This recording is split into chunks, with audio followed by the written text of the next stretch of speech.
former Mayor Richard Daley. 24 battalions, 1 special operations battalion, 5 districts in the city of Chicago, 4,500 uniformed firefighters. The list goes on, and in the numbers here, we're looking at the 3rd largest metropolitan fire department behind New York and Los Angeles. Mayor Brandon Johnson in the foreground there, Annette Nance Holt, our fire commissioner. She has not had to do this, thankfully, all of last year, but the year before that, that was a terrible year of 2023, where we said so long to 4 brother firefighters, Firefighter Jermaine Pelt, Lieutenant Jan Torek, Lieutenant Kevin Ward, and Firefighter Andrew Price, all made the supreme sacrifice in the line of duty in 2023. Now, last year there were no line of duty deaths, thankfully, and once again that heartbreak has risen to the surface here. Annette Nance Holt, she joined the fire department back in 1990, and she actually worked as she was a deputy. I believe she might have been a deputy district chief at the time that she first encountered him on the west side there. But as you can see here, that we've got dignitaries that have come not only from the city of Chicago, joining in the command staff to support the family, but in our little superimposed box there, you see on the left that all of those white hats, those are all officers. And all the way from the fire commissioner, deputy fire commissioner, other deputy commissioners, assistant deputy fire commissioners, district chiefs, deputy district chiefs, assistant the paramedic chiefs in the EMS division, battalion chiefs, captains, lieutenants, all would be wearing those white hats there. So up against the driveway entrance at the church, you'll see a double line, a double row of those white hats. Those are all your Chicago officers there. They're all going to be lined up. Everybody, all the Chicago firefighters are first. Everybody is closest to the church there, and of course the command staff and dignitaries are up adjacent to the door. You can see that the honor flags from the different battalions here in the city of Chicago, the crossed flags or the crossed ladders with the flags suspended in between, again, as a note of honor and to signify what this officer has given as far as in the line of duty, giving the supreme sacrifice here of his life. The officers there were kind of in a loose formation, rank and file back behind there in the blue caps. Out-of-town companies, all those officers are removed back away from they're the second in line there behind obviously their brothers and sisters from Chicago. And everybody is just kind of in a loose positioning right now. We've got Superintendent Larry Snelling there from the Chicago Police Department. He's been very supportive all along here. You can see Mayor Daley off to the right there, just out of the frame here. So a lot of dignitaries past and present from the city of Chicago, Chicago government, obviously here in a show of support for the family and of the fire department. As we get further into this, once we get a little bit closer, and you can see that's all the command staff gathered there around the mayor and the fire commissioner. On the other side, we'll have your line officers and what have you. So they will, once they come to attention, you know that the funeral procession is not too terribly far away. There would be on final approach to the entrance drive there at the church, and that should be happening relatively shortly. In the procession from the funeral home, just several miles up Milwaukee Avenue and then north on Harlem, north of Oakton to the church here. This church was built back, the church building was built back about 1966, can house about 1,300 people on the inside, and no doubt it will be filled to overflowing. Also, there will be officers and rank and file that would be outside as well. He'll try and get everybody into the sanctuary, but that's going to be kind of a tall order here. So as the funeral procession draws closer with Engine 96, Truck 29 that Captain Meyer was the officer on that the fateful day a week ago tomorrow. Then we can see off in the distance here, as this is a long shot down Harlem. You can see a very tree-lined street as the Chicago Police Department is escorting the engine and the truck company here as the barricades, Public Works from Niles now moving those barricades out of the way.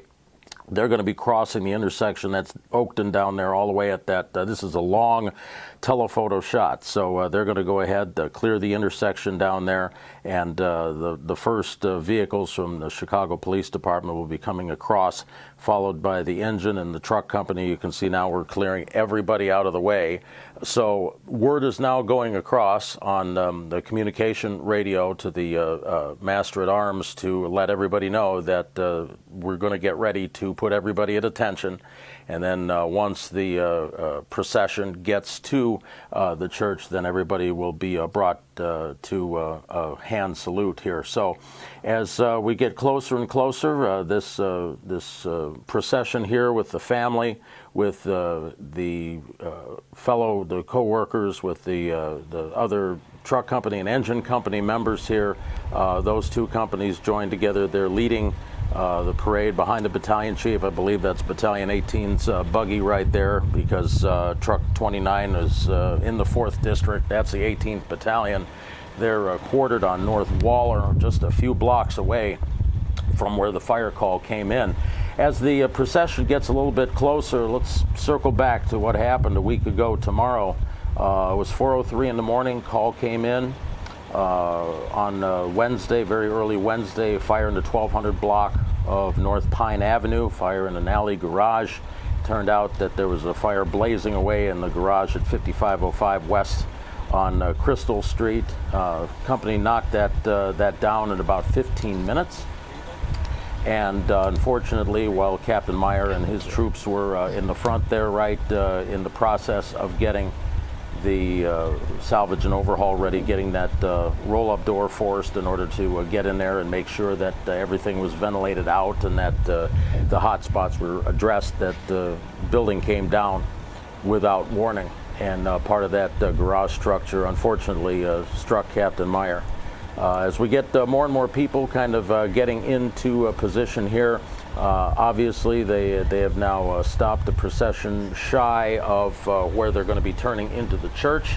I believe by virtue of the fact that it's been so windy and what have you, they may be getting ready to make the final transfer of the casket in before they get to the actual church there. So once we get reestablish our shot, we'll be able to show that to you. Obviously, in the background there, we've got, looks like on the right, we've got the honor guard, the color guard there, and also equestrian units there in the background. I'll turn it back to you. Well, Chris, for the time being. You know, I noticed too, as you mentioned about 10 minutes ago in our coverage, maybe 20 minutes ago, all of the trees along the procession route wrapped in those red ribbons as a sign of respect and honor for Captain David Meyer as the procession makes its way down both Milwaukee and Harlem, which is touching. And we can see it moving closer to St. John Brebeuf Church now too, but also in addition to all of the city fire department and police department, likely employees who are starting to stand at attention, we see what I believe are, you know, many civilians, as you call them, many people who likely live in that area standing alongside the procession route, which is also always very moving to see. And again, Chris, as you can see now, the folks outside the church definitely seem to have, the conversation has stopped and they are now standing at attention. Chris, I'm wondering if you can, again, for folks who are just joining our coverage, because I thought that was so powerful to know what the tradition is behind the ribbons that are lining the entire procession route, which we know is just under 3.5 miles long. But it's so powerful to see the red ribbons. And I think you had mentioned earlier that it's actually Chicago firefighters who go out and attach those ribbons to the trees, just sort of so folks can have a guiding light as they go along this procession route and see Captain David Meyer's body be moved into where it will be laid to rest. Well, everybody's been called, Jackie, to attention, and now they're rendering the hand salute. So they would be called uniformed members, attention, uniformed members, present arms, and that is what is happening right now as the hearse is moved into the final approach path, the entrance drive at the church. In some fire department funerals and proceedings, you would see the casket loaded into the hose bed of an engine, Here, the decision has been made. It's been very windy out and what have you, at the request of the family, obviously, that Captain Meyer's body be in a hearse here, so the hearses be pulling up. They switched position, up the position of the actual procession coming from the funeral home to the church, had the engine and the truck company leading. They stepped aside and allowed the family now to come into the entrance area first of all, and you can see now that the family members are being led away from the limousines. They will be getting the rest of the family members here situated as the line officers and dignitaries render honors here. We have, and it's been noted several times, the Sal Razai is out there, and we've noticed fire department members from Boston, and there are firefighters from all over the world that have come out here.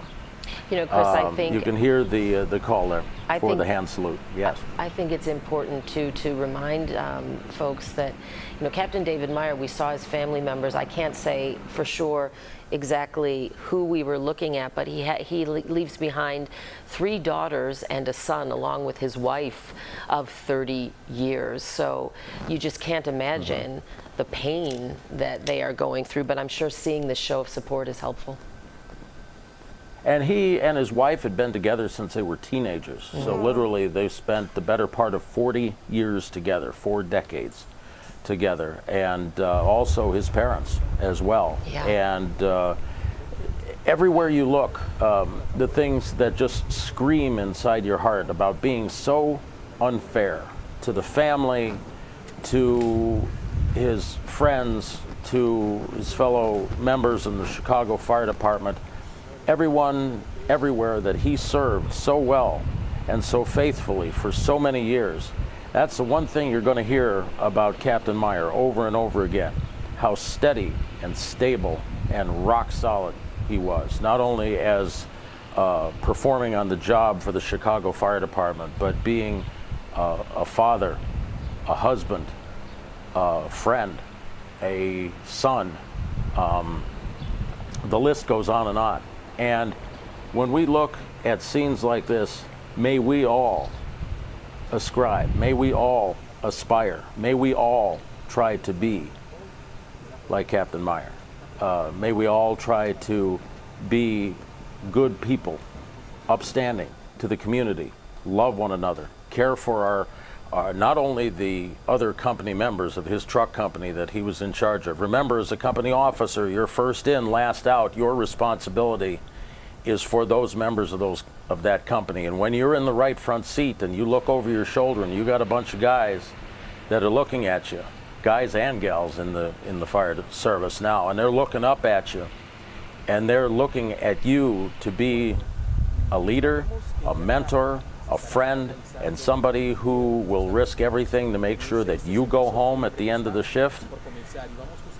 There's a bond there that will never be broken. The men and women of the fire service, first responders, the world around, they share this common bond. They share this closeness. And whether it's the fire service, EMS, law enforcement, acting in the best interest of the public, making sure that you give of yourself so that others may live, that is a high calling that cannot be denied, and cannot be minimized. That bond, Chris, so evident. Oh, absolutely. I mean, so evident in the hundreds and hundreds and hundreds of first responders that have, you know, come today to pay their respects to Captain Meyer, but also who always come when we see the tragic loss of a firefighter, a police officer. I would imagine that bond is why we always see hundreds of their fellow first responders. Now you hear the call for the uniformed members once again to come to attention, because at this point we should be ready, now that the family is situated, to remove and receive the casket from the hearse into the sanctuary at the church here. So we will see in just a minute the call for the hand salute as soon as the casket door is opened and the casket is brought out. Just some of the things that you have to think about when you look at these uniforms, these Class A uniforms, the white gloves, a sign not only of authority, honor, but you see a lot of what we call the Maltese cross on flags and on the shoulders, the patches there, and that dates back all the way to the time of the Crusades and the Knights of St. John, who were known for their courage and their dedication, their bravery, their skill at extinguishing fires and making rescues and saving one another and looking out for their fellow man. And each one of the leaves on the Maltese cross carries meaning, whether it's perseverance or loyalty or dexterity, explicitness, observation, tact, gallantry, and sympathy above all. And you're seeing all of that right here. This is part not only in a service where you're rendering honors after someone gave their life, someone just like you, someone who went through the academy, someone who maybe became a company officer, someone who is serving out on the line. They're going out on call after call. Somebody very much like you, this, but by the grace of God go I. This could be you. And you know it. Your family knows it. And now the public knows it. And you see it on full display here as we are getting the now ceremonial approach of the engine company and the truck company. And I do believe I see the masked pipes and drums of the Chicago Fire Department that will be coming forward to render honors here. As we get closer, I'm going to look as soon as the battalion chief, Battalion 18, that's the buggy there in the front there. Looks like we've got Engine 96 immediately behind. And then behind that, we can just make out the ladder section with the floral tributes on Truck 29. That was the truck, and that was the engine. And that was the battalion chief that responded there to the fires, plural.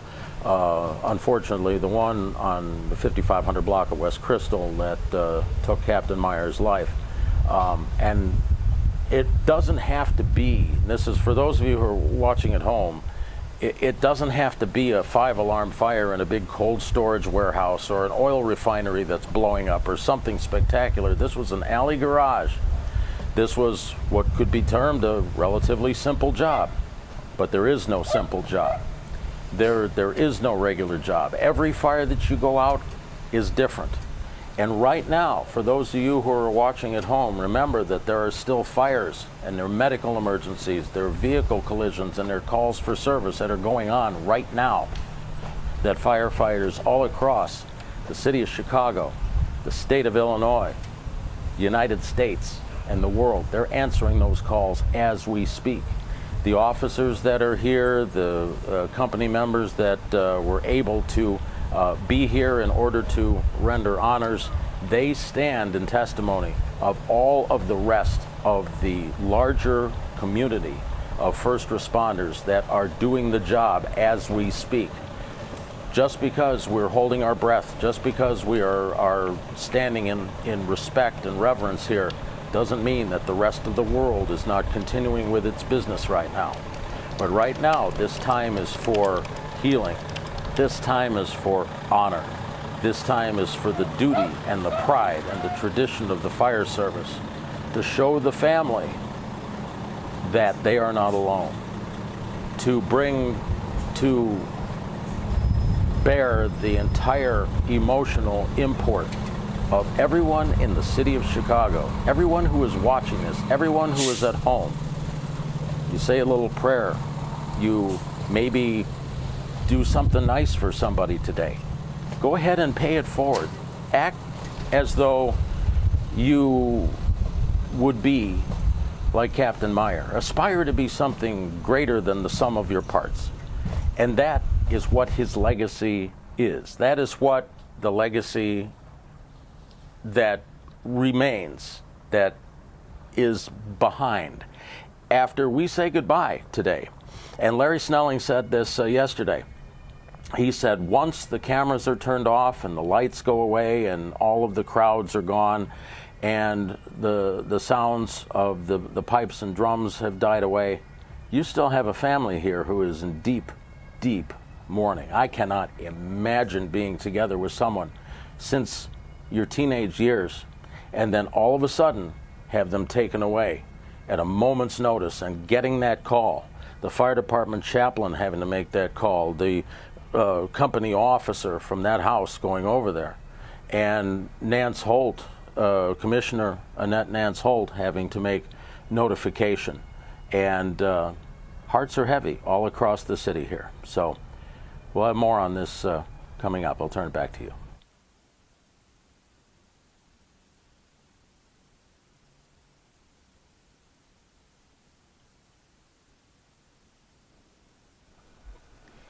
Good morning, everyone. I'm Dana Kozlov with Jackie Kostek.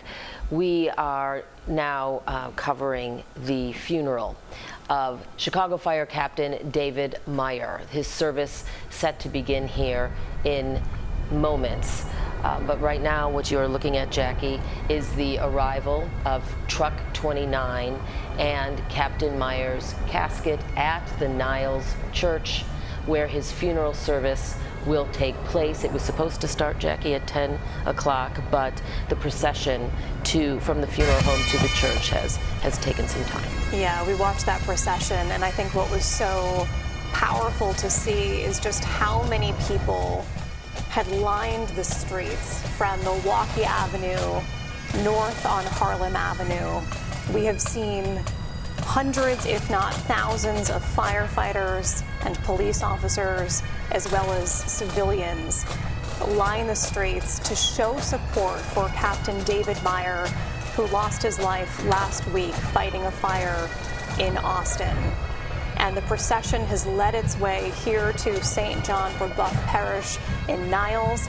This is where the funeral will happen, and we have seen the family of Captain David Meyer, his 4 children, and his wife of 30 years standing outside of the funeral and be greeted by some of the pastors at that church, and just the pained expressions. The pain on their face, clearly evident.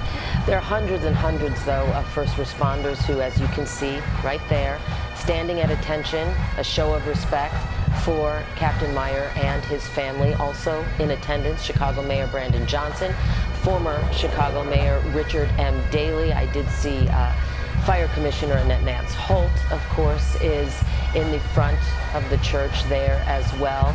And I did see at least one elected official, Alderman Ray Lopez, earlier as well, amongst the hundreds and hundreds of firefighters from not only Chicago, across our state, across our country, and the world. Yeah, and we do want to bring in our Chris Habermill, once again, who has been a volunteer firefighter himself for 20 years. And Chris, if you can sort of explain what part of the procession we're in right now, what we're seeing. Obviously, we just saw the engine pull in, or we are seeing another engine pull into the church parking lot right now, but we've seen those hundreds of firefighters and law enforcement officers standing outside of the church. Can you sort of describe for us what we're seeing? Well, Jackie, as I kind of had a feeling they had stopped and transferred the casket to an Academy engine, because this is the tradition, bringing the casket into the final goodbye aboard an engine. You can see this is a Fire Academy engine, specially rigged up for this purpose with the black and purple bunting. You have a catafalque. You have a raised bier there that has the casket affixed to it, and as the massed drums of the Chicago Fire and Police Departments play Balmoral, the traditional processional. His casket is being brought into and up the entrance drive between the twin flags, the twin rows of flags from each one of the Chicago Fire Department battalions, of which there are 24 battalions and 1 special operations battalion for a total of 25, spread out through 5 districts here. And you can see that the casket of Captain David Meyer, badge 362, is now arriving at the church with full honors, both fire department, law enforcement, civilian, and of course the family is gathered there by the entrance door. The coffin draped in the flag of the great city of Chicago. That engine will pull up to the entrance, and the members of the Chicago Fire Department who are acting as pallbearers, traditionally it's the company that the officers served with or that the firefighters served with. In this case, Captain Meyer was a captain on truck 29. That is also housed with engine 96, just a few blocks from the fire that took his life. We're now going to stop that engine. We will get the pallbearing party up to the back there, and they will be made ready to receive the casket. The pipes and drums now have cut off. And now the order to release the salute, to order arms, as opposed to present arms, everybody remaining at attention. They are now bringing the color guard into position. The party of pallbearers there, his fellow truck company members, now approaching the rear of the engine. They will then step up on the tailboard and step up into the hose bed that has been cleared of the hoses that would normally lay in there. They have to go up and release the coffin. Obviously, that's been attached to that raised bier that's inside there, that box that it sits on. So we'll get all of the truck company members up here. These are all the members of Truck 29, Engine 96 that served alongside Captain Meyer. And they will turn to face the coffin on command, and then they will bend down in order to lift the coffin up and pass it to the party that is down below. Again, that's quite the step up the tailboard and getting into the hose bed there. Once again, this is all ordered. This is all a pre-planned period of how to accomplish everything once the next party is in position. The pipers are in position, the honor guard is in position. You turn, you face, and on command, you will render salute, the hand salute at the sides of the casket, along with the formation. And notice how everything is slow and deliberate. This is not a time for a snappy salute. This is a time to do a very solemn rendition of the hand salute. Everyone with the white gloves, with their full dress uniforms, or Class A uniforms, they will now lean forward, pick up the handles to gather up their brother, Captain David Meyer, and they will pass that on as the pipes now are bringing the musical salute, and again handing that casket hand over hand, and they will drop that down now, and they will leave that, grab the handles on the side, and they will bring it down to about chest level, and they will turn away from the engine, and they will face in order to side by side get the body of Captain David Meyer to the sanctuary for the service. You'll notice that the flags are flying pretty briskly here. Everybody still rendering, there's hand salute, hand over their heart. We have out-of-town companies here. You can see that we've got a lot of different patches from different fire services across the United States and the world.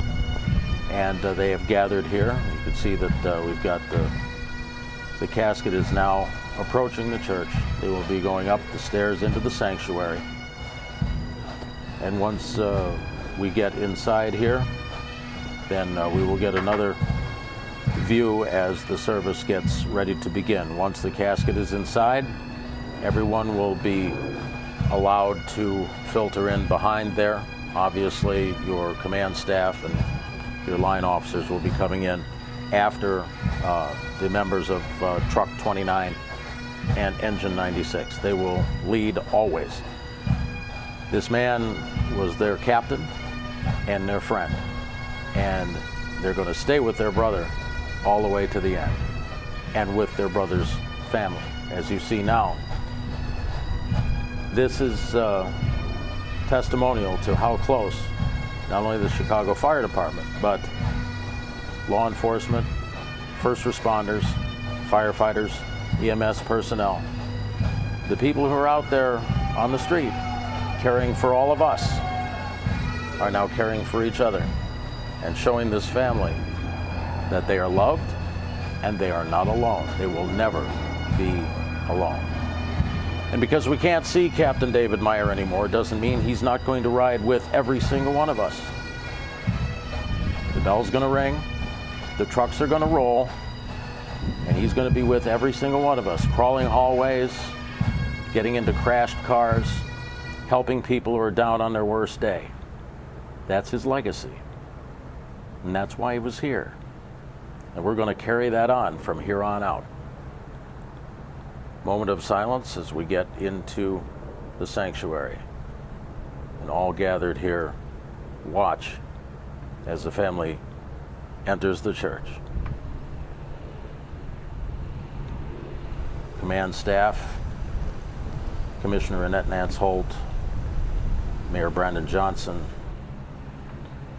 We have all of the other high command staff that are gathered there, from the fire commissioner on down to the first deputy fire commissioner, other deputy fire commissioners, the assistant deputy fire commissioners, district chiefs, deputy district officers, and then you get down to battalion chiefs and captains, lieutenants, engineers, and the all-important firefighters. Let it be known that you are a firefighter first, last, and always, regardless of rank, and that we're all in this together. Once the family is allowed to take their place inside the sanctuary, then it will be open for the members of the Chicago Fire Department and out-of-town companies to enter the building here. So, a lot of talk beforehand, none now, out of respect. And there will be talk, and there will be reminiscing, and there will be stories told afterward, after this is over today. Because this isn't the end. This is the beginning of the healing process. This is something that is going to go on. And just ask the members of the National Fallen Firefighters Foundation, the Gold Star families, the 100 Club of Illinois, the Chicago Firefighters Local 2, Firefighters Union. David, your son, And now Mass is starting. bless Kristen and bless his whole family and all of us who gather here together today as we mourn, looking to you for guidance, for strength, for peace. Bless each and every one of us this day as we make this final journey with our brother David.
We sing together number 757, Amazing Grace. Our hymnals are on the side of the pews. 757.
and let us pray.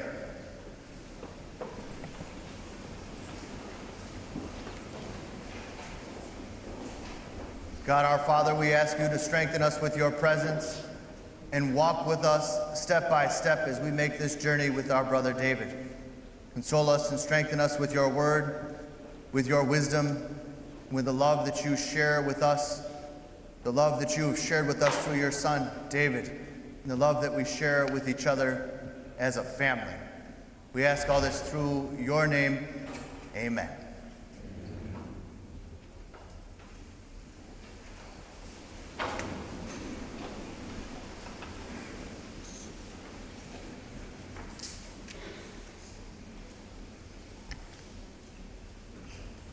A reading from the book of Ecclesiastes.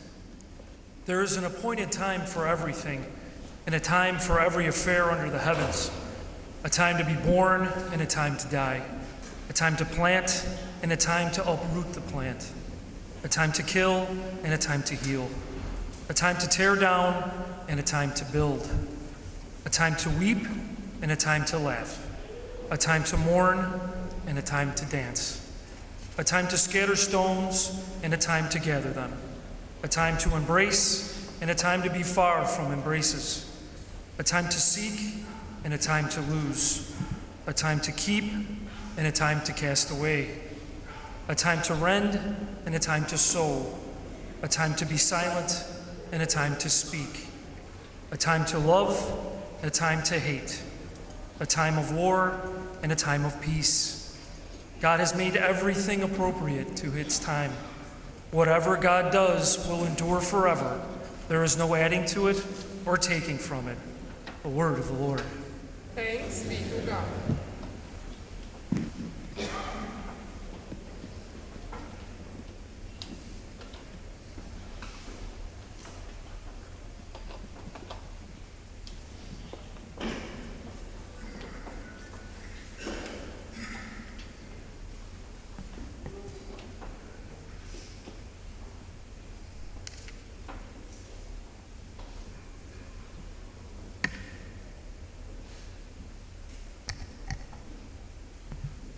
Dave would have hated this.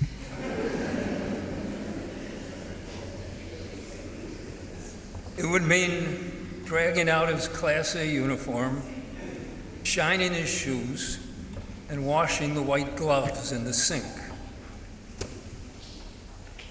You know, he was never one who called attention to himself. It was always about everybody else. His life was living for others, and he made that his purpose in life. There is an appointed time for everything, time for every purpose under the heavens, a time to be born. Francine and Martin, when you welcomed your son into the world, you gave him and you gave us a great blessing. You taught him what was important: family, faith, love, service. Where he got that stubborn gene in his system, we don't know. But you taught him well. It's a time to love. 1987 was a magical year. 2 young kids in high school sweethearts. Now, most people would probably think, oh, it's just puppy love. Well, Dave was a bulldog. And he pursued you, Kristen, as you did him. And from that, oh my gosh, what a chapter you wrote in his life and yours. 6 years together dating, 32 years of marriage. Incredible, incredible. And for you, Mike and Haley, Alyssa and Caitlin, You were and are the most precious things in his life. And though you are the ones who gave him his greatest joy, how much he loved you and wanted only the best for you. There wasn't anything he wouldn't do to help you and to watch over you and to turn you in to the great young adults that you are today. And you want to know when I say he would do anything? You probably remember when you were little girls, you decided to do your nails one day. And so the girls said to David, let us do your nails. And, you can imagine what he was thinking but didn't say. But he said, no, but you can do my toes. And so they did. Well, the next day he was on shift.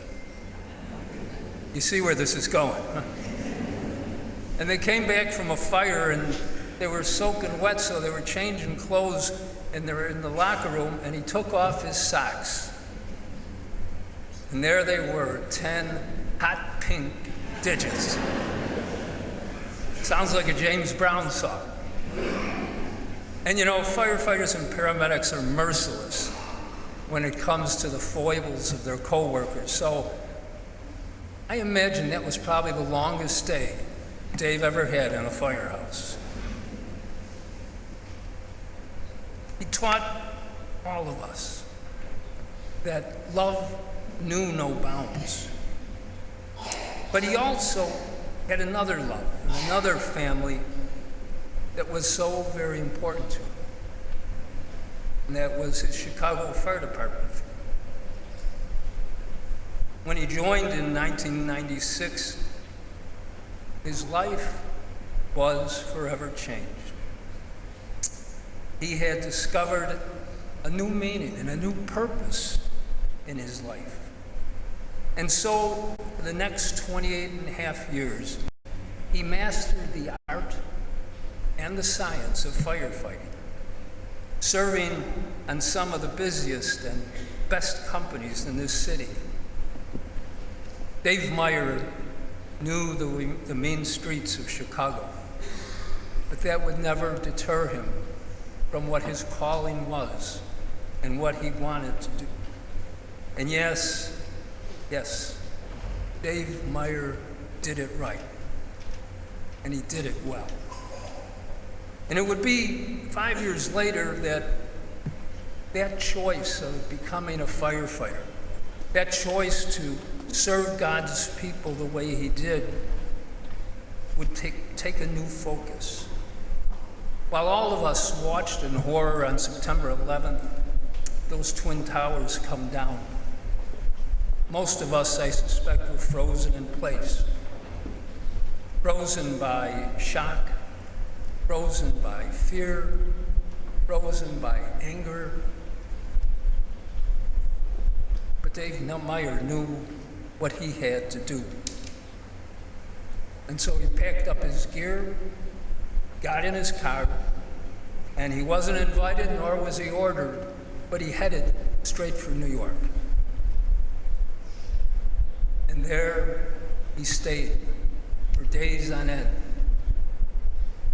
digging, looking, praying, hoping to find or to rescue the thousands of people buried in the collapse, especially his 343 brothers of the FDNY. Those days of frantically trying to find anything were life-altering for him. But they could never change who he was at his core. The devastation he witnessed and the devastation he felt transformed him. It made him appreciate every second, every minute of life and what life is for. He became a better son, better brother, better husband, better father, better friend, and a better fireman.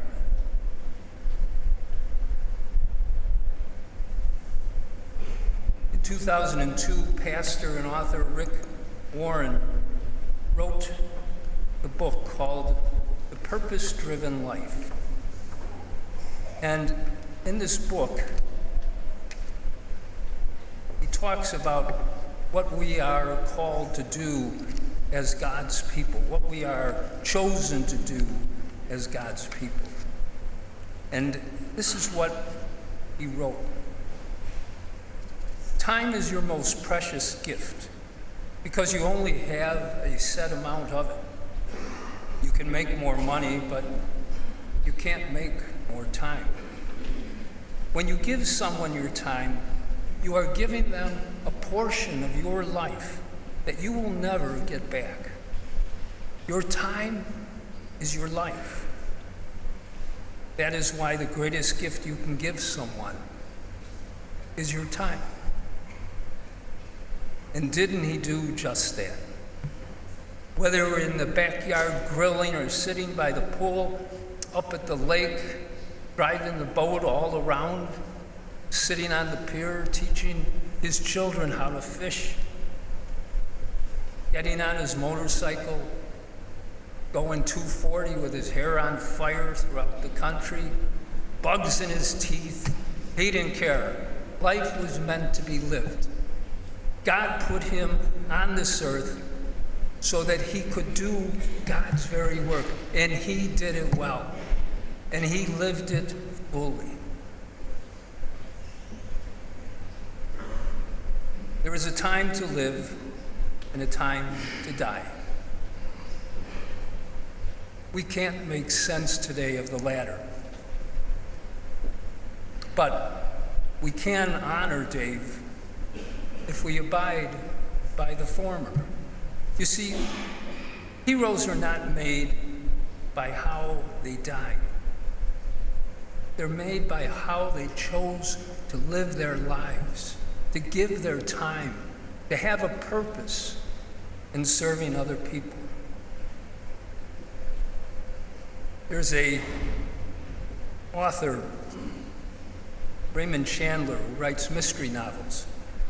And in describing one of his characters in one of his books, he wrote this: "Down these mean streets, a man must go who is not himself mean, who is neither tarnished nor afraid. He is our hero.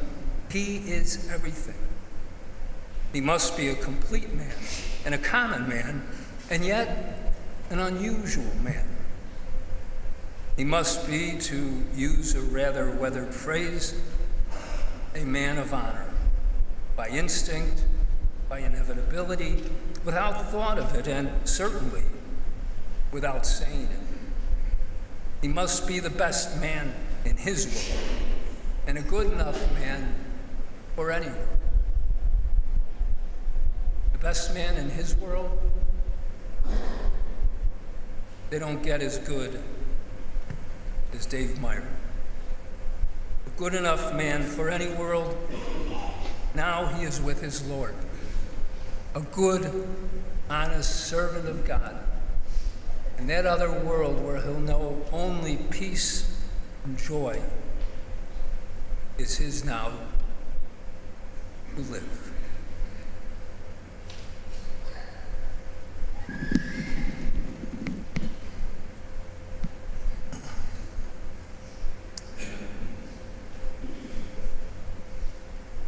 I would invite forward Commissioner Annette Nance Holt, please.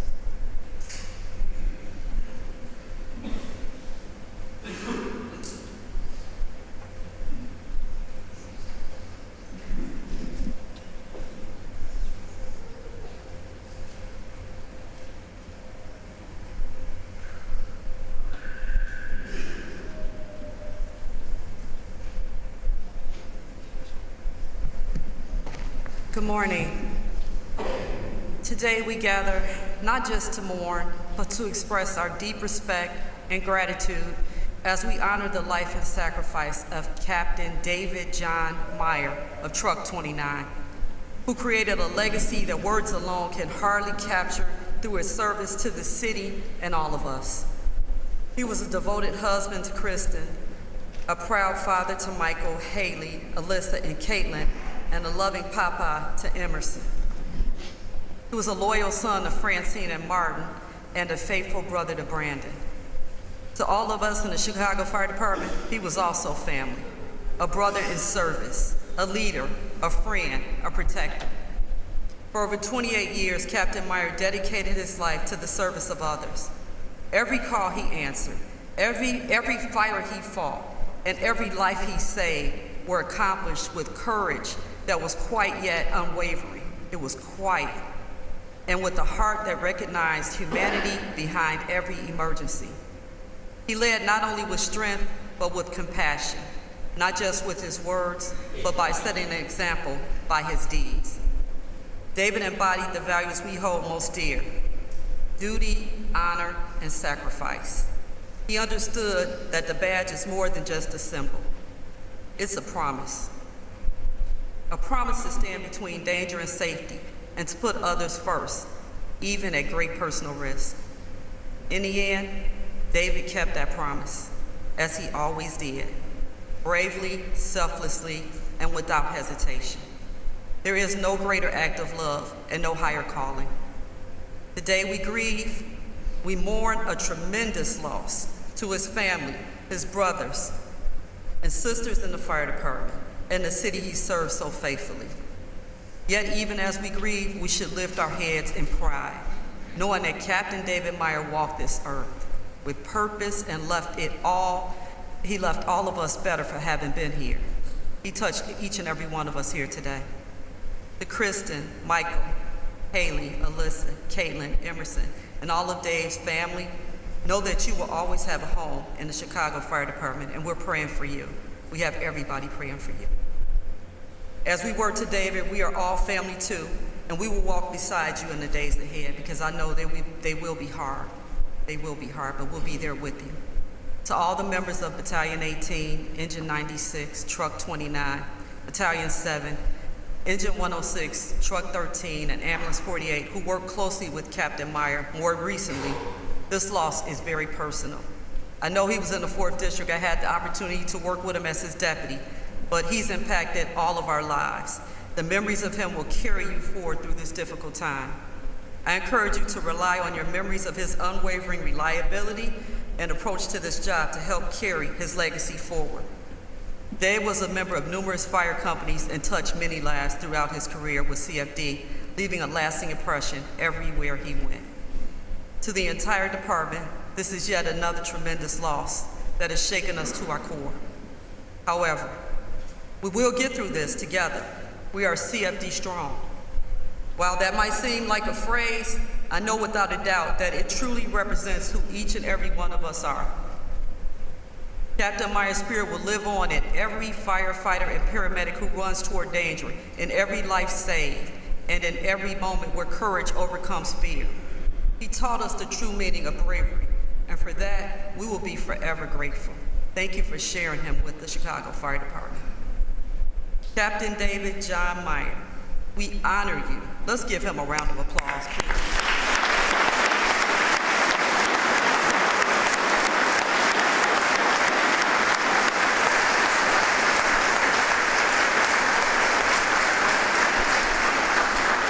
Thank you. I know he doesn't like it, but I'm the boss. I can do what I want to do for now.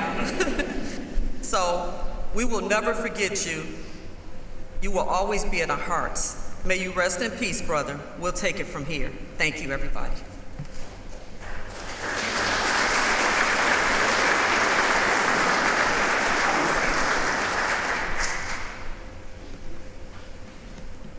And I would invite forward retired Chicago firefighter Kevin Casey.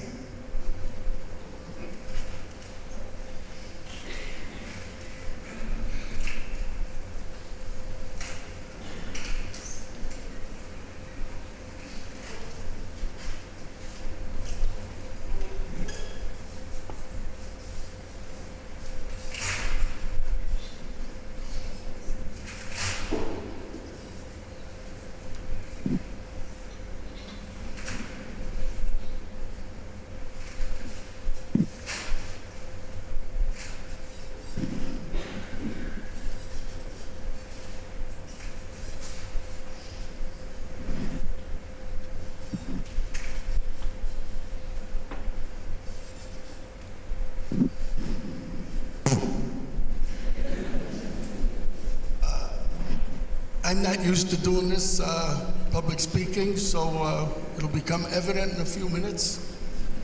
Please forgive me. I was asked to say something about my pal, Dave Meyer. You know, I had him for about 10 years as a partner on Chicago's Great West Side. I was trying to think of something incredible to say about him, but he was very, very unremarkable.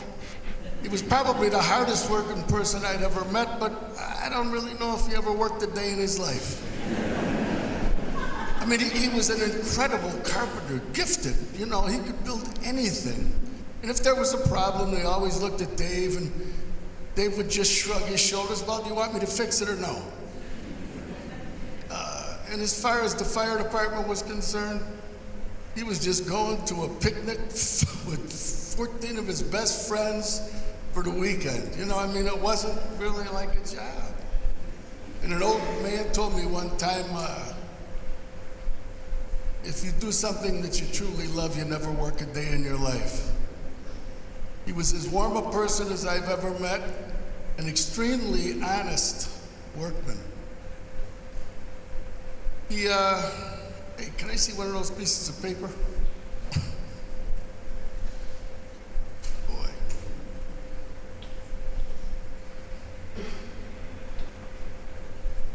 Yeah. Like I said, I'm not real good at this.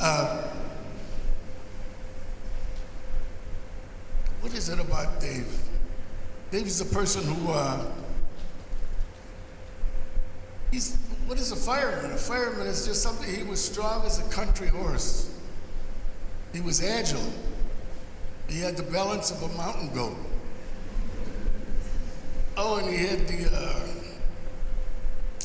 the ability to tease you or bust your onions. He was a very, very, usually I can come up with these words, but I'm not real good at it right now. Anyway, he would tie a knot in the devil's tail. On the day that he died, the hardest part, I guess, was just watching the cowboys cry. You go to work in the morning and we face it every day. We happen to see people pass away every day and it becomes part of our life. And when it's one of ours, there's really quite nothing like it.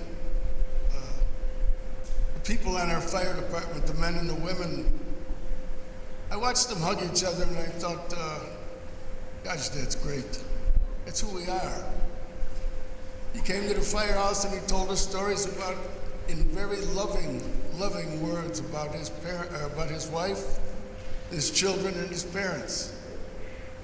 And it's not easy. I mean, most of us that are married understand that this ain't no cakewalk. And if you sit across to me all day, you're going to tell me what happened and what's going on. So there isn't a whole lot of secrets in our firehouse.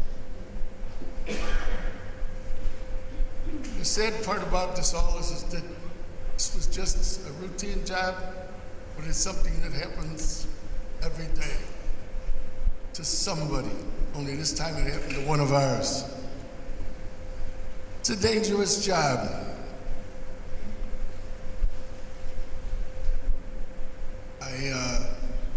I'm very sorry I'm not doing this as nice as I'd like to have. But in our profession, and it is our profession, the purity of our performance is in the performance of our duty. And at that moment, we are all perfect. I would like you all to please at least remember that every move that this man made was effortless.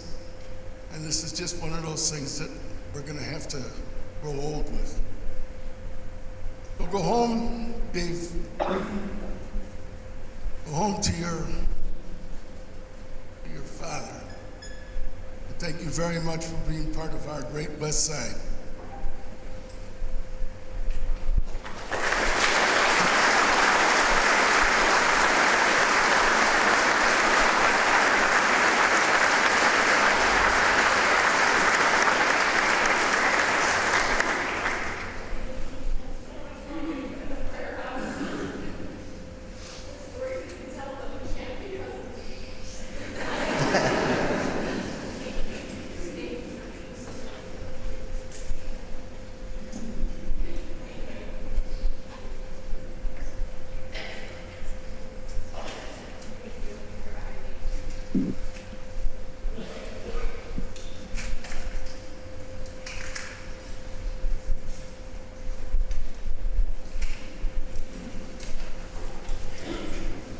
I would invite forward the members of Engine 96 and Truck 29.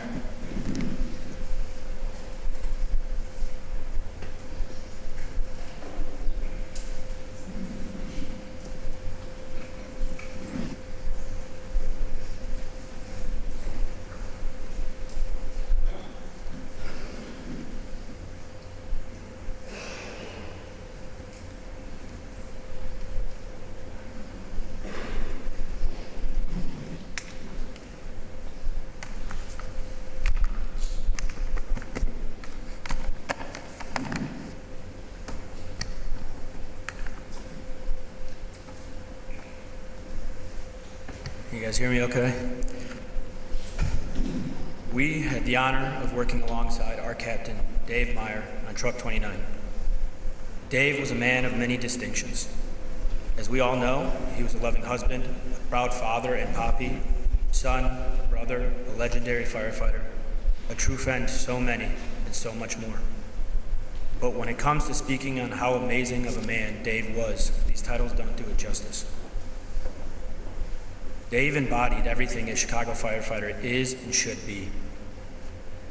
The bravest of us all, a true leader in every sense of the word, and always the first one to jump at the chance to make a difference. His love and passion for this job was evident, but one thing was held higher for him.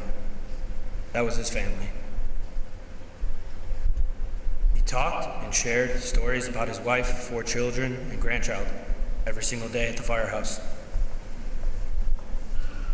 The love he had for them was heard in every single word he shared. He was truly a role model in every aspect of his life.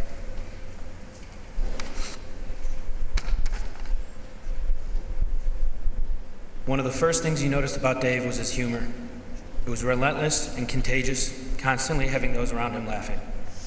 It was almost impossible to get a joke at Dave's expense because he was already poking fun at himself first, always beating us to the punch. He was always the first to remind us that even in tough times, there's still room for a laugh. He filled the firehouse with an overwhelming amount of joy, fun, day in and day out. We recently found out that Dave had a saying he would share with his family. Pardon my language. Don't be an asshole today.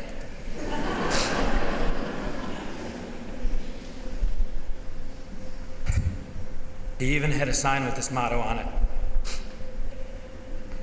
It was so simple, but so true to how he lived his life. It was classic Dave. Blunt, honest, and exactly what you needed to hear. He kept us grounded without ever taking life too seriously. No matter how busy our day was, Dave had this never-ending energy to him. His motor never quit. He was the fastest guy on the fire ground always. By the time you blinked, he was already at the front door doing work. The more you tried to match his pace, the faster he got. He effortlessly outworked those around him, and he did it with a smile on his face, usually followed by a wisecrack or two.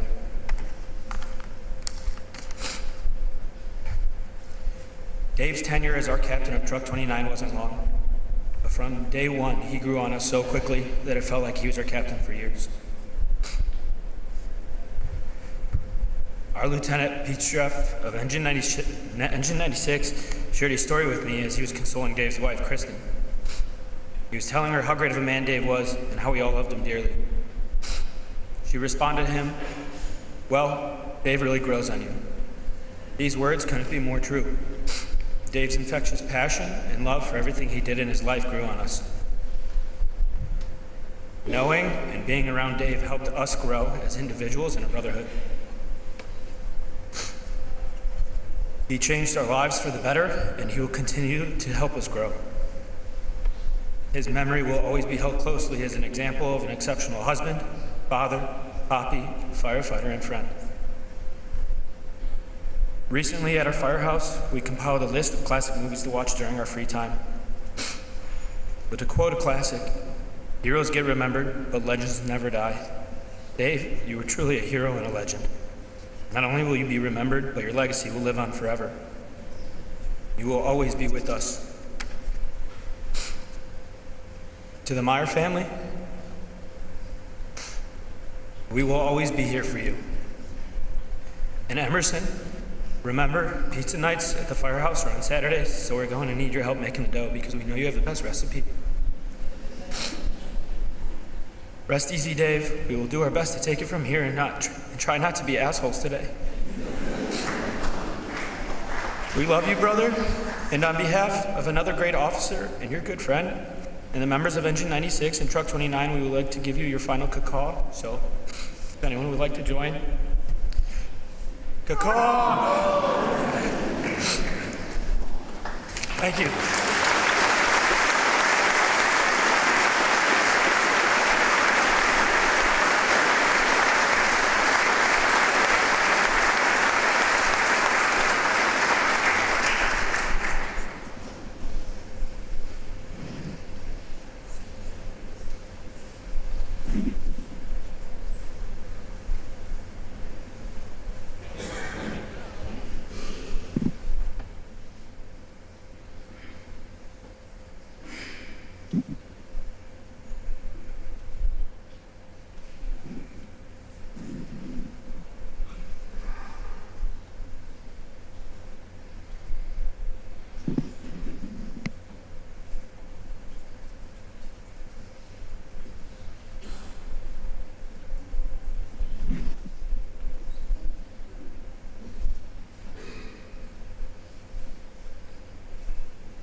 I would invite forward the members of Engine 106 and Truck 13.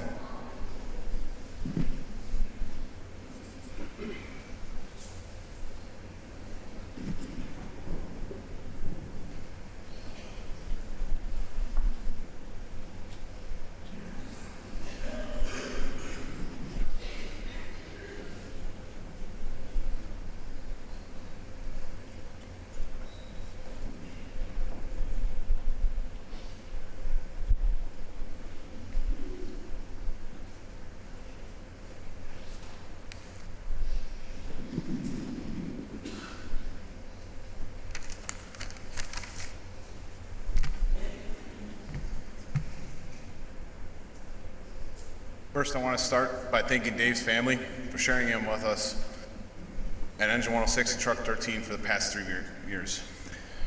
He was a fantastic officer. He was calm, fair, and he made it a joy to come to work. His sense of humor was unmatched, and we can always count on Dave to crack a joke, come up with a silly prank to lighten the mood. Ask anyone on our shift, no one was safe from Dave's hijinks. What's worse, you could never truly get him back. He had eyes in the back of his head. Dave was downright diabolical when it came to pranks, but they were never mean-spirited. His jokes were always perfectly timed, and he kept things light. That was the thing about Dave. It was never a dull day working with him. He knew exactly how to bring levity to the reality of our job. And even with all of that, when the alarm went off, Dave was a true professional.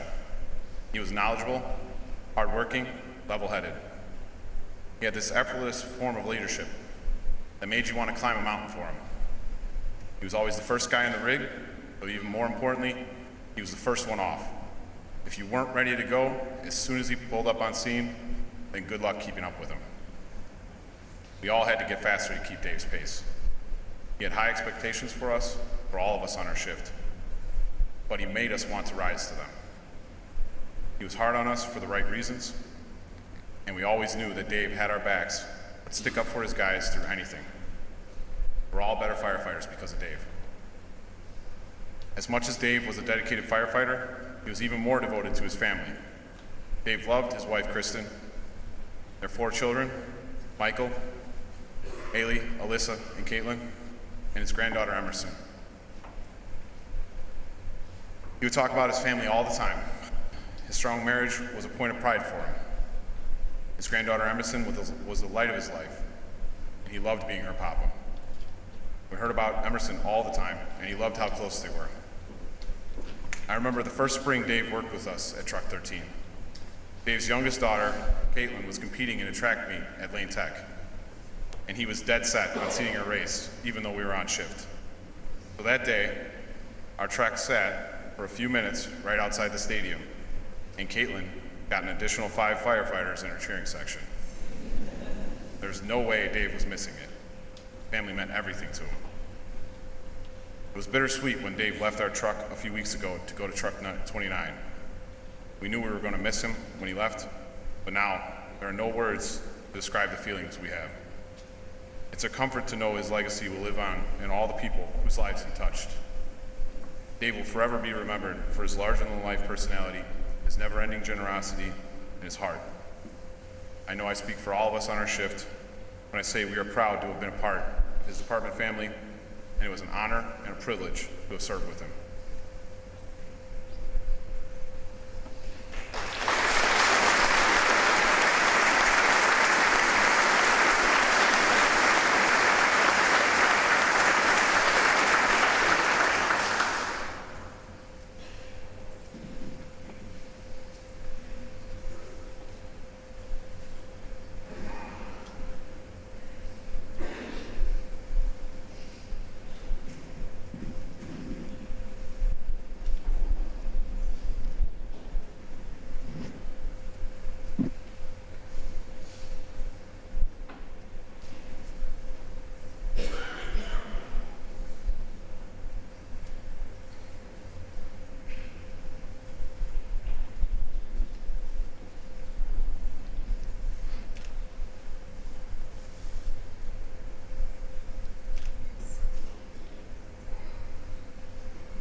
I would invite forward Dave's friend Rob.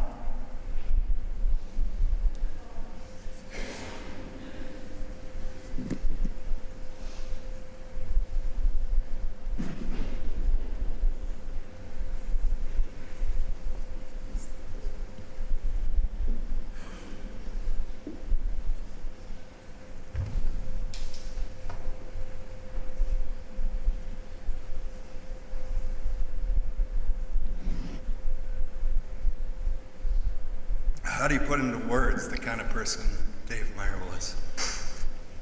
I met Dave at Ground Zero after 9/11, and we built a bond of friendship. He wasn't just a friend, he was family.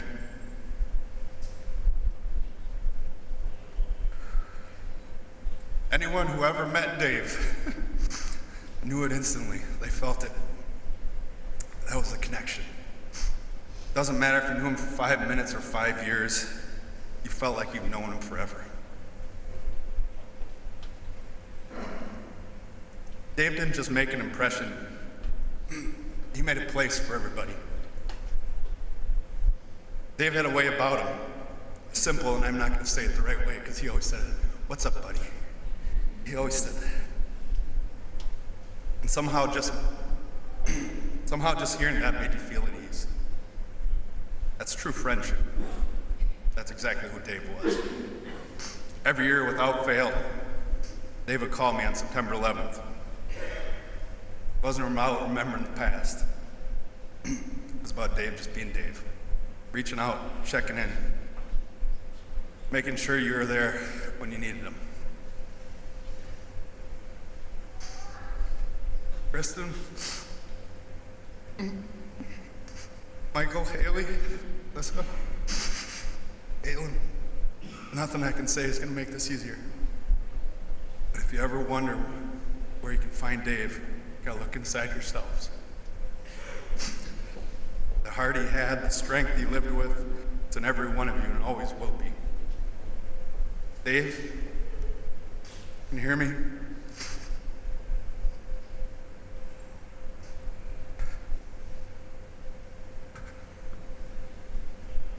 Thank you for always being there through it all, the hard times, the good times, and everyone in between. I love you, brother. Never be forgotten. Till we meet again.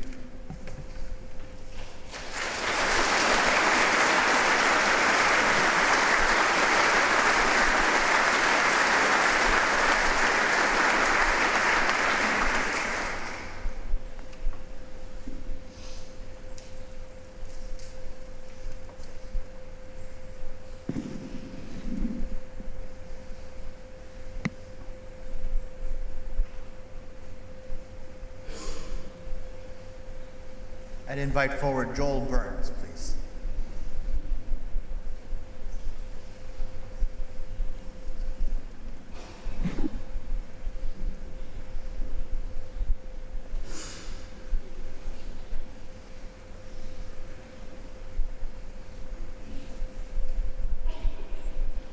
You know, it's not often that I get afforded the opportunity to talk longer than Kevin Casey. That is truly an honor. Love you, brother. And I promised my wife that I would not drop any F-bombs. I would do my level best. But after the asshole comment, I think I'm...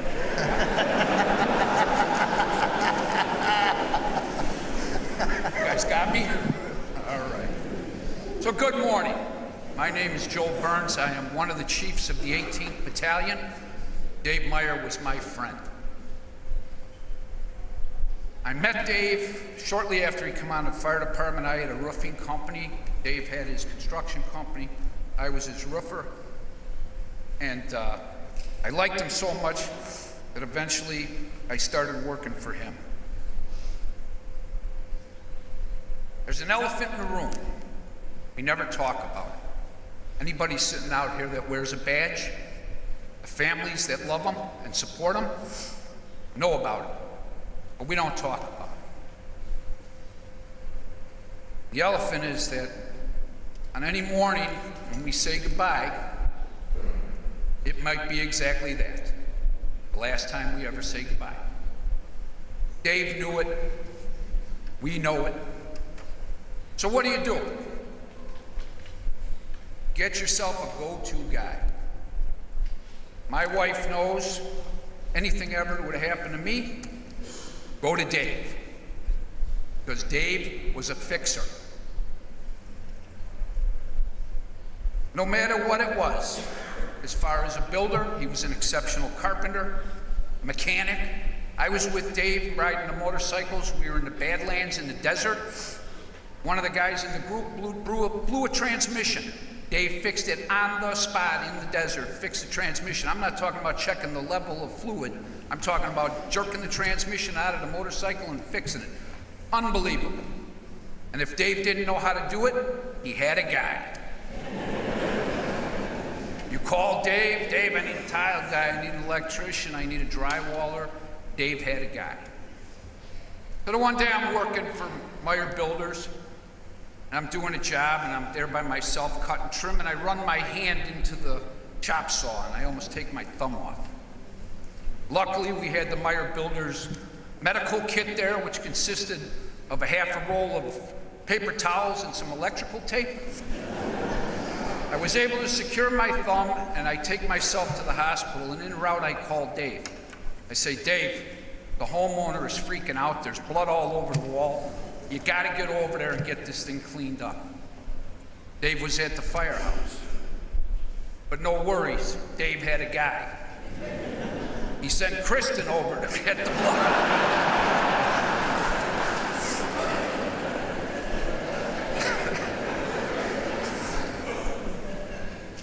My wife and I were down in Florida. It snowed here in Chicago. Mother-in-law is watching our house. She's freaking out. You would have thought it was the blizzard to beat all. I called Dave. We lived in a corner house. Dave went over and shoveled the walk. My niece ran out of gas one time. It was not too far from Dave's house. I couldn't help her. I called Dave. He went over there, brought her gas, followed her to the gas station, gave her a couple of bucks to make sure she had enough to get home. Another time I'm working for Dave. Believe it or not, I was actually a halfway decent carpenter myself. I know you won't believe it with the stories. But I'm working with Dave, I shoot a 16-penny nail into my hand. So now I'm standing here walking around with this nail in my hand, and I say, what are we gonna do? And Dave says, no problem, I'll fix it. He gets out the Meyer medical kit. He comes at me with a pair of pliers. Whoa. So Dave says, listen, stop, I gotta hold it, because I might not get it in one try. I said, whoa, calm down. So Dave built this thing out of 2x4s. I put my hand in it, pulls the nail out. We get the aforementioned Meyer Builders medical kit, a little paper towel, electrical tape. We're right back to work. That was my guy, man. He was notorious, and some of the guys that worked with him, for going on material runs. He would set us up and he'd say, I gotta go on a material run. Say, Jesus, Dave, come on with the material run. He would go on the run and he would bring back a large coffee for me. Dave didn't drink coffee, he was a Coca-Cola guy. But he would bring back a large coffee for me. He'd say, here, buddy, does this make it better?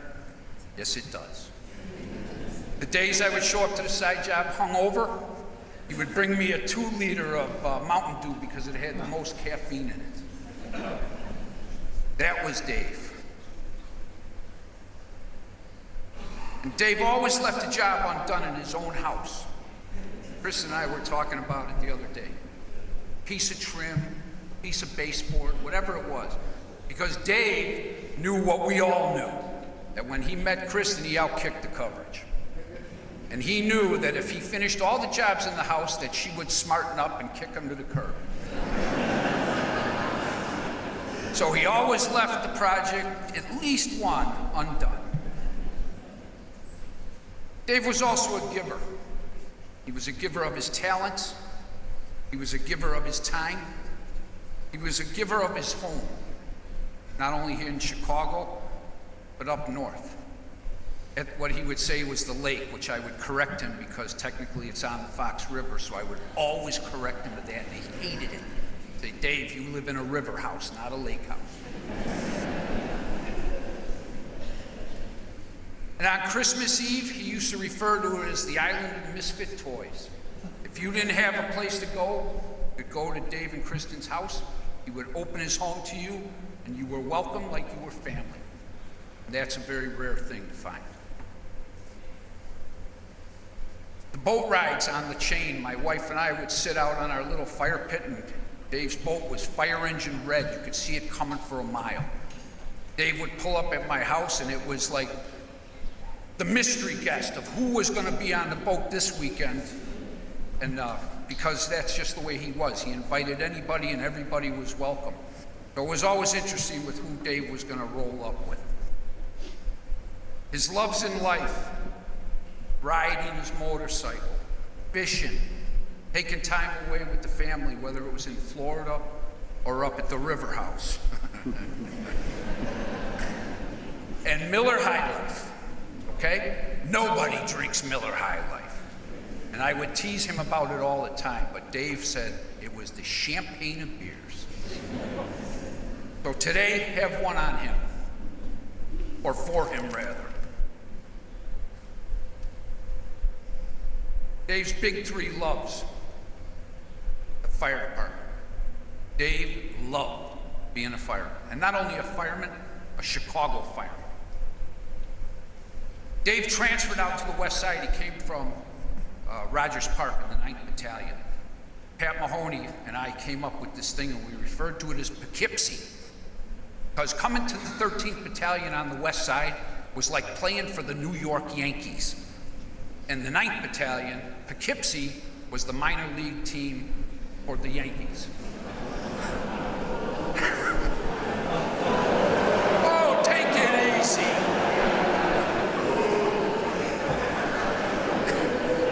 Father, you got me? Sorry, boys. But we never, ever let him forget that he came from the 9th and transferred to the 13th. And Dave loved telling fire stories. He would come to the side job and he'd say, hey, we had a fire last night. He'd say, Dave, I don't want to hear about any fire stories. I sure don't want to hear about a first shift fire story. Please, Let's talk about anything else. Let's talk about baseball. You see the Cub game? Dave would say, yeah, I saw the Cub game. Let's talk about the Cub game. And we'd start to talk about the Cub game. Dave would say, you know, I was watching that Cub game. You know what it made me think of? This fire that we had the other day. That was my guy. His children, Michael, Haley, Caitlin, Alyssa, his granddaughter. Dave wasn't perfect by any stretch. Wasn't great with a filter. You always knew where you stood with him. Sometimes that rubbed people a little bit the wrong way. God knows I know that. But I tell you this, he was never prouder of you. And everything he ever did what he thought was right, came from here. Don't ever forget that, okay? And certainly not last is Kristen. To use a corny phrase, he loved you more than the air he breathed. He was your rock, you were his everything. You know that.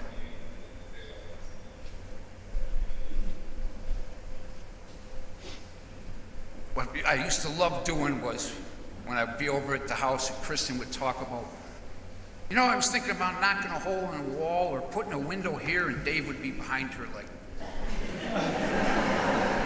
and I would listen and I would say, Chris, I think that's a great idea. And we would get outside and Dave would say, oh, what's the matter with you? What? I mean, you guys ain't even got me covered for what he would tell me when we got outside.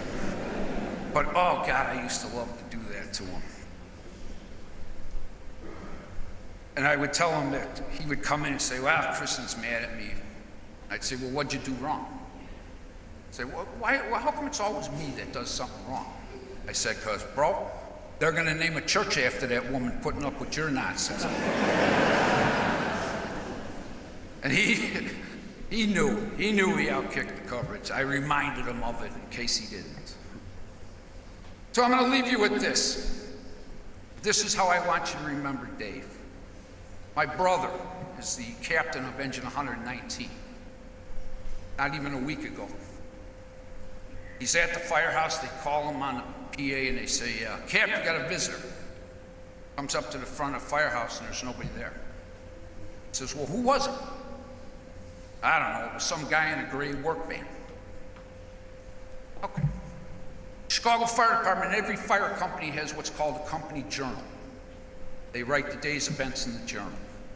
So my brother goes to write something in the journal, and here is half of the journal stapled together.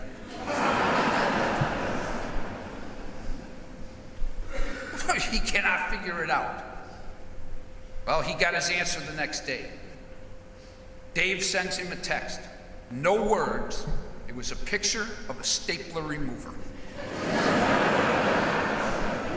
That is how I will remember my brother Dave. So rest easy, brother. We'll take it from here.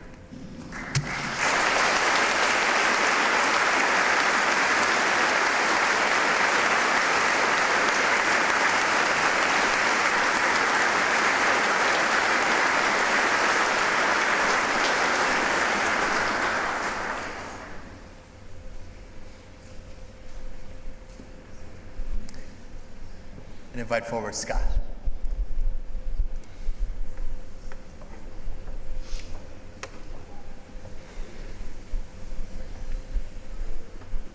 Good morning.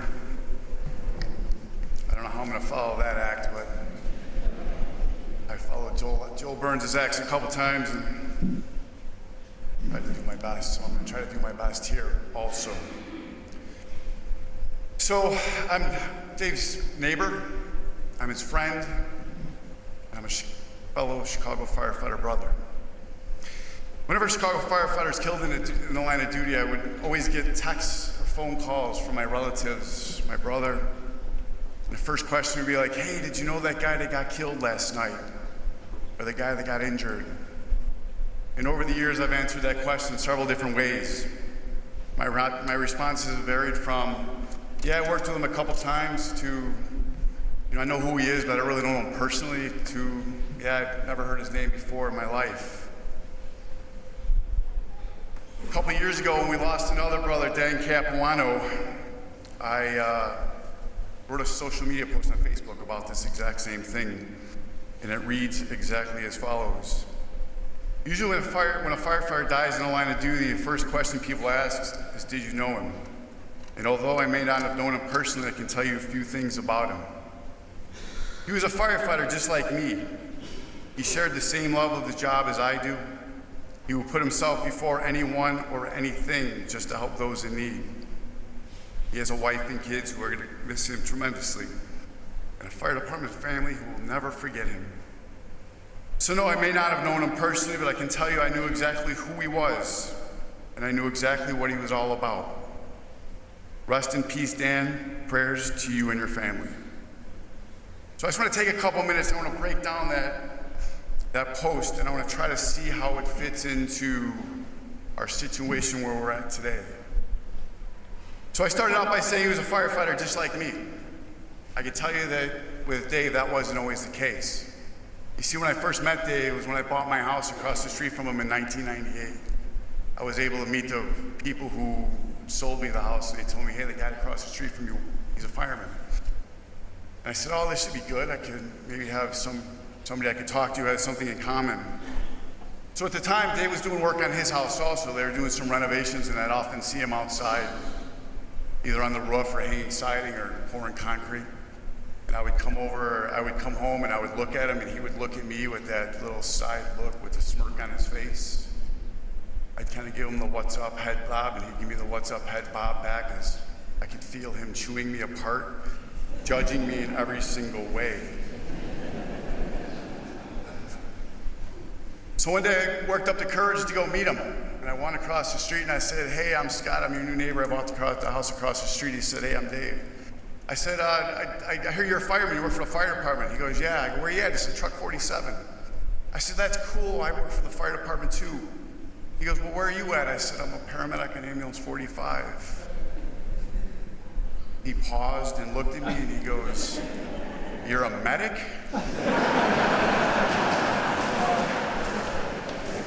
And I said, yeah. And he went like this. And he walked away. What I will tell you is that began a 27-year relationship that included constant ribbing. You've heard a little bit about that from past speakers. Constant ribbing and smack talk. Practical jokes, family vacations, holiday parties, and even tears from laughing so hard we were crying together. And we also shared some tears of sadness together. So what I will tell you is, yes, he was a fireman just like me, but Dave was so much more. So let me just start with a couple small things. The constant ribbing and smack talk. Anybody out there who worked with Dave, knew Dave on a personal level, the constant ribbing and smack talk was non-stop. It even got so bad at times that Dave and I would be going at it. We would be going nose to nose with each other. And I remember a couple times my wife pulled me aside and she says, are you guys serious, or are you just joking around? And I looked at her and I go, I really don't know. I really don't know. But at the end, we would look at each other, we would laugh, and we'd walk away. That's just how that worked. Practical jokes. How many stories have we heard so far about practical jokes? Dave was the practical joker, was he not? When it comes to practical jokes, there's a line in the sand, right? There's appropriate, inappropriate. Dave would go to that line, he would brush that line off. He'd go about 10 feet past that line, he'd draw a new line. And if you looked at him, he'd look at you and go, what? And that's where it started, right? That was where he started. So practical jokes, I can tell you this. I don't know how many of you have ever had your car saran wrapped. Front to back, top to bottom, side to side. Went out to go to get in my car to go to work one morning, and I looked at it and I go, what the heck is this? So here I am at 5:30 in the morning trying with a pair of scissors trying to cut my car out. Finally got it undone. I get in the car and I start driving away. Cell phone rings. Dave Meyer. This is 5:30 in the morning. Hey, what's up? He's laughing so hysterically he can barely talk. Hey, have any problems getting in your car this morning? Click. Dave did the second floor addition on my house. When we were doing this, we had to dig up a tree, a bush. When Dave finished the shell of my house and the roofers were getting ready to go, put the roof on, Polish guy standing outside, he's looking, they're looking upside up and they're laughing. What are you guys laughing about? Just look. The tree that we dug out of my front yard was in my chimney. I said, can you guys take that down? The guy says, no, it's good luck, it's staying there. Please take it down. I think Joel Burns might have played a part in that tree, wherever you are out there. So lo and behold, no, it stayed up there. It stayed up there until I got it down. That tree made it back and forth until one day I planted it in the middle of his backyard. Things got out of hand slightly with those practical jokes. We actually had to come to a truce. We actually had to come to a truce because we had to cut it off somewhere. There was some limit, right? And what we decided was that the insides of our houses were off limits. See, he felt it coming because they were going away on vacation in a week or so, and myself and a bunch of our neighbors, we were going to rearrange the furniture in his house. And what I'm telling you, I don't mean we were just going to move his couch to a different wall. We were going to put his couch in his living room, in his bedroom in the basement, and rearrange his house. He's lucky he got to me before that happened. So family vacations, yes, family vacations. We went everywhere, right? Mexico, Myrtle Beach, Florida, countless trips to Wisconsin with the kids, right? Holiday parties. Joel mentioned Christmas Eve. Christmas Eve was spent at the Meyers. That's just what we did. So again, yes, Dave was a fireman, but he was so much more than that. So next thing was he shared the same love of the job as I do. I can tell you this, Dave was a great firefighter. One of the things I saw as I was walking through the funeral home yesterday was that Sun-Times article that says, "Amazing rescue," right? And there he is in the background. Joel Burns said he didn't like to tell fire stories to him, but he told them to me. We oftentimes would meet up in the morning, we'd come home at the same time, we'd get out of our cars, and that's where we debriefed. We told stories. He told me about all the fires he went to. I told him all the fires I missed. And that's just the way it was, right? He was a great firefighter. I think that his knowledge and skills as a carpenter really helped him excel in that, right? He understood how buildings went together. He understood how buildings were taken apart also. We used to call him a spider monkey. You guys often have seen this, right? He could run the roof, he could run the ridge of a roof like nobody's business. He could climb a tree with no ladder. Unbelievably agile and do it effortlessly. He was a great teacher and mentor to younger firefighters. He was always willing to share his knowledge with anybody who asked. So yes, Dave did share the same love of the job as I do. He was gosh darn good at it too. That was where I ended my speech, and the rest isn't notes, so bear with me as I try to get through this. So he put himself before anybody or anything just to help those in need.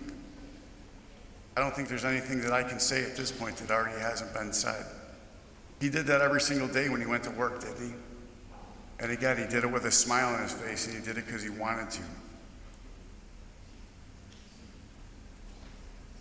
He was an amazing problem solver, as you've often heard. He was the first person on my list. He was my go-to guy. Hey man, my sink's plugged. Hey, can you hang a door for me? He goes, dude, I just hung a door for you last week and I showed you how to do it. I said, I know, show me one more time. Show me one more time. And he would. He did it. Yeah, I'll get there. he would hang the door, and then I'd say, hey, can you put the trim up too? But like Kristen's house, he'd say, yeah, I'll be back for that in a couple days. A month later, he would do it, but he did it. So he had a wife and so the next thing. He has a wife and kids. They're gonna miss him dearly. A fire department family will never, ever forget him. Kristen, Michael, Haley, Aylin, I know that you have a huge hole in your heart. So do we. But I want you to look around the room right now. I want you to look at all these people. You saw it yesterday. You saw it yesterday when everybody was walking by, right? All of these people are here for you. They're here for the girls, Michael. We may not be able to fill that hole that's there right now, but maybe we can make it a little softer.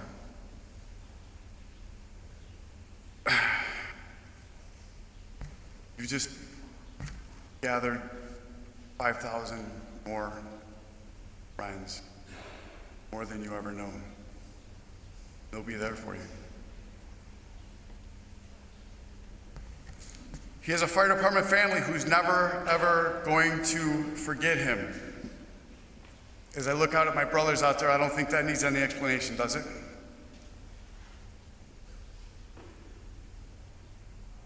We're never going to let him forget.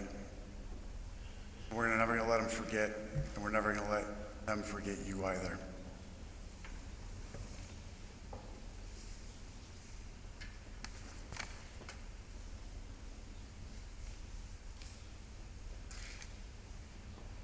So as I wrapped it up in my original article, my original Facebook post, it said, rest in peace.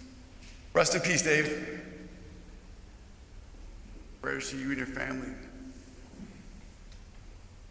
We are always going to be here for you.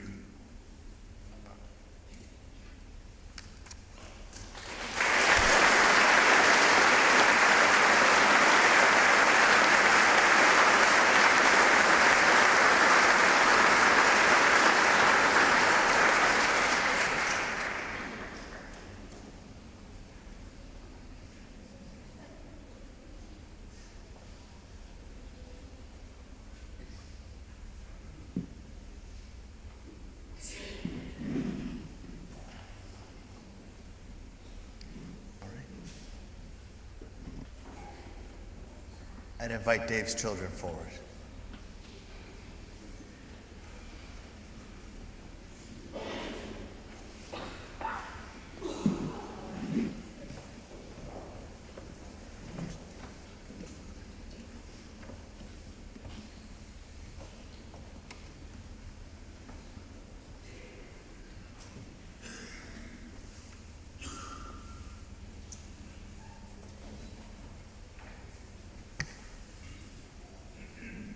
Good morning. Sorry, I'm bad at public speaking. Thank you to all who have traveled far distances and those in the community who have come together to remember our dad. David John Meyer was an amazing father to me and my 3 siblings, a devoted grandfather and a loving husband to our mom for the past 32 years. And losing him has been incredibly hard on everyone in our family and those in this room. My dad wasn't just physically present in our lives. He showed us his love throughout all the thoughtful gestures that made each moment feel special. One of my favorite memories of my dad happened after I was hit by a car. I had just gotten out of the X-ray room, and honestly, I was feeling pretty rough, physically and emotionally. My dad asked me what he could do to make me feel better, and I told him I really wanted a specific type of ice cream. Most people would have said, let's just grab whatever's close, but not my dad. He drove me around, not to 1, not to 2, but 3 different ice cream places, trying to find exactly what I wanted. We finally ended up at Steak and Shake, hoping they'd have it. They didn't. But instead of giving up, Dad got creative. He bought a chocolate shake and a banana shake and mixed them right there in the car.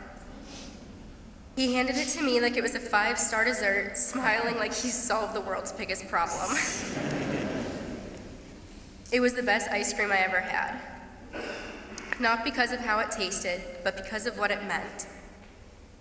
It meant he loved me enough to go out of his way without complaining, just to bring me a little bit of happiness when I needed it most. That's the kind of man my dad was.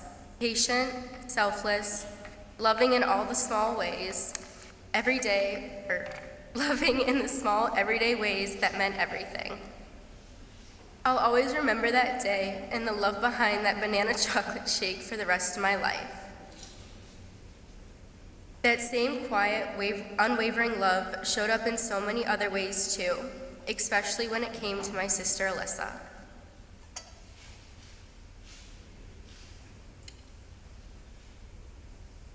Also, apologies, I hate public speaking. If you ever wanted to understand the kind of father mine was, you just had to come to one of my skating competitions. It didn't matter if he was working at the firehouse or if he just finished a long shift, he was there every single time. Without a fail, he'd show up with flowers in one hand and a Starbucks strawberry refresher in the other just for me. It became our little tradition. He knew I got nervous before skating, so he would hide somewhere in the stadium, just out of sight. He didn't want to distract me, he just wanted to be there, quietly supporting me in the background. I learned later that the whole time I was out on the ice, he'd be pacing back and forth, heart racing, worrying for me, cheering me on in his own quiet way, until I landed the last jump or finished the last spin. It's hard to put into words what kind of love it feels like. It's steady. Hello. It's steady, it's patient, it's unconditional.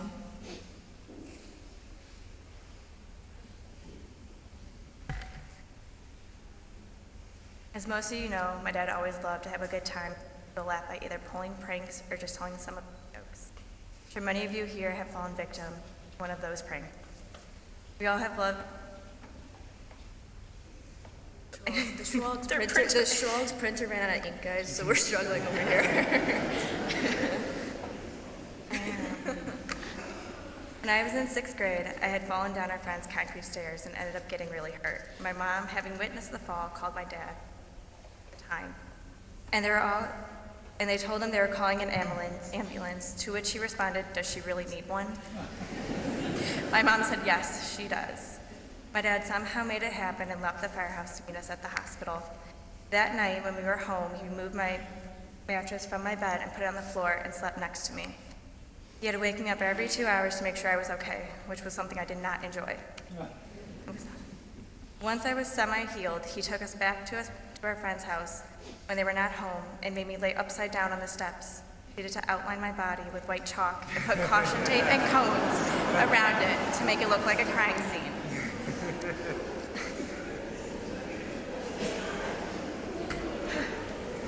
Yeah. Our dad loved us deeply while also making sure that we had a good time and always found a way to make us laugh, even when it was sometimes at our own expense.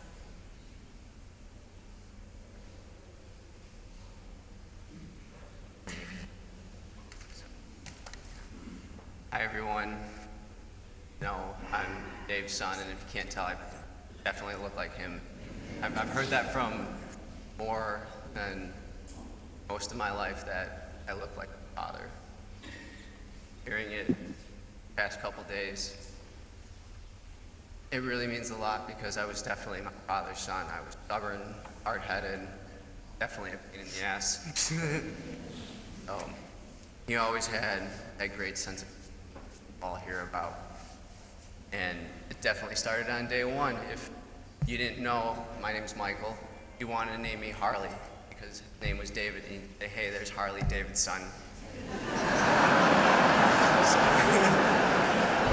he never wanted to let me live that one down, so instead he named me Michael, and now I'm named Michael Meyer, so go figure.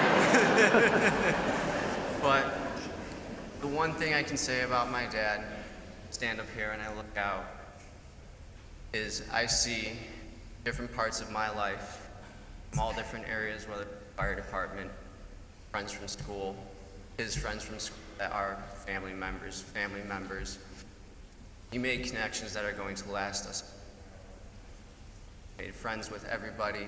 Everybody was family. And I can't thank him for how to live our lives, how to just be there. I'm gonna miss him very much. No one like my dad. I love you, Dad. I miss you. We're all gonna miss you because nobody can be you.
And brothers and sisters, let us stand and pray as one family to God who is our Father. Our Father, who art in heaven, hallowed be thy name. Thy kingdom come, thy will be done, on earth as it is in heaven. Give us this day our daily bread, and forgive us our trespasses, as we forgive those who trespass against us. And lead us not into temptation, but deliver us from evil. And dear brothers and sisters, before we go our separate ways, let us take leave of our brother David. May our farewell express affection for him. May our farewell ease our sadness, and may it strengthen our hope. And may we have the confidence as sons and daughters of so good a God and Father to know that one day we shall joyfully greet David again when he calls all of us home to that place of rest, repose, and eternal happiness called paradise.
Our Lord tells us in the Sermon on the Mount, "Blessed are they who mourn, for they will be comforted." May God comfort you in your mourning. May God comfort all of us in our mourning.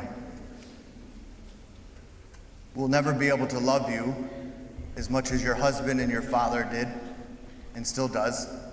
We'll never be able to love you as much as your son and brother did and still does. We're going to try like hell too. And we will be here for you every step of the way. All of us here had a guy in Dave, right?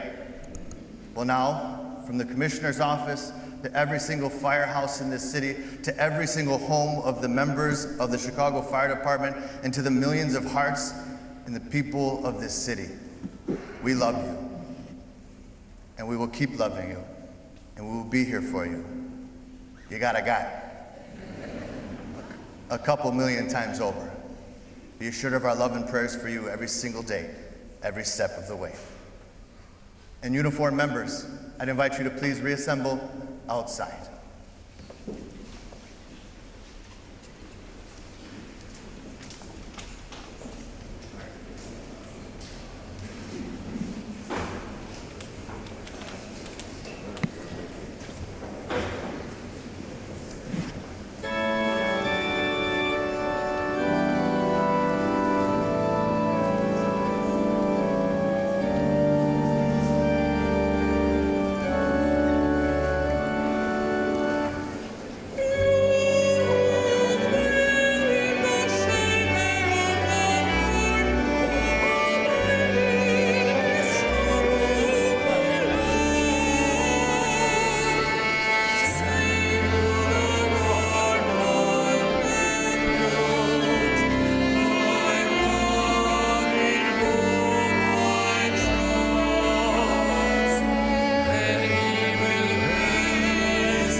Good afternoon. I'm Marie Saavedra here with CBS News Chicago, and you have been watching the funeral service of Chicago Fire Captain David Meyer. You're taking a live look right now outside of St. John Brebeuf Church in Niles, and that is the family of Captain Meyer, who have been front and center at this celebration of his life and in mourning him today. Captain Meyer was killed after a firefight in the Austin neighborhood last week. He is a son, a husband, and a father to 4, and a very proud grandfather to 1. That is the family he leaves behind, and you're seeing a picture of them right there. What we heard this morning and into the afternoon were incredibly personal reflections from not only the firefighters that he's worked with for many of his 28 years with the Chicago Fire Department, but also thoughts and memories from friends and other family members, culminating in some final words by his 4 children, which were extremely poignant. Each of these comments reflecting a lot of humor, love, and joy in how Captain Meyer lived, but also expressing the pain in his loved ones, in their grief that he is now gone, having made the ultimate sacrifice. As we watch these final moments prior to Captain Meyer's casket being put into the hearse for a private burial, I want to bring in our Chris Habermill, a first responder himself, to share his reflections on the service today. Chris? Hi, Marie. Once again, you get to know all sorts of amazing things about someone who's not here anymore. They're here in spirit, and they will travel with us. And you always feel cheated. He would have been that guy, that wonderful guy who was a neighbor and a friend, and he liked pranks, and he liked the joy of being a firefighter, but also the art and the science of being a firefighter. Before the final journey here to the cemetery and the private interment, they will ring the 335. I see just to the side of the door, they have a ceremonial bell, which will be in the Chicago Fire Department, the alarm code 335, a series of 3 rings, a pause, 3 rings, a pause, and 5 rings.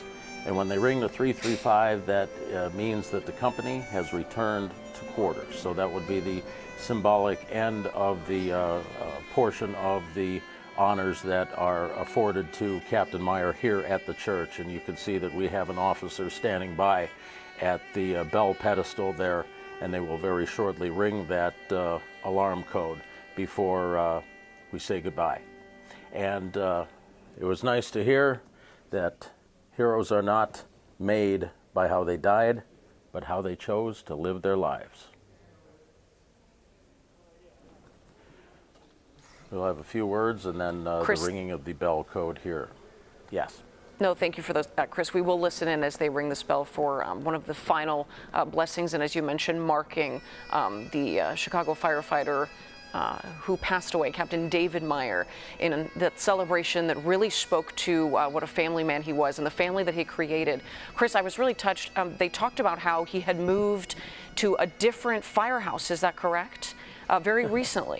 Yes, he was actually very early on. He was up in the Rogers Park area before moving to the west side, and he was on another engine, I believe it was engine 103, and that associated truck company there before moving over. It was engine 104 and truck 13, and he was a lieutenant there for 3 years. And his impact, not only in where he had been, but where he had recently served in just a short amount of time, was felt. Let's, in silence now, watch as Captain Meyer's casket leaves St. John Brebeuf Church.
You are looking at live pictures from above in CBS Skywatch and from our crews on the ground outside of St. John Brebeuf Church in Niles for the ceremony remembering Chicago Fire Captain David Meyer, a devoted son, husband, father to 4 who served with CFD for 28 years, leaving behind a loving family, friends, firefighters who speak of him like a brother, and a grateful city. We heard taps being played. We saw the presentation of the Chicago flag that draped his casket being given to his wife, and we saw items from his uniform being given to his children. For final thoughts, I want to bring in one more time our Chris Habermill. Chris?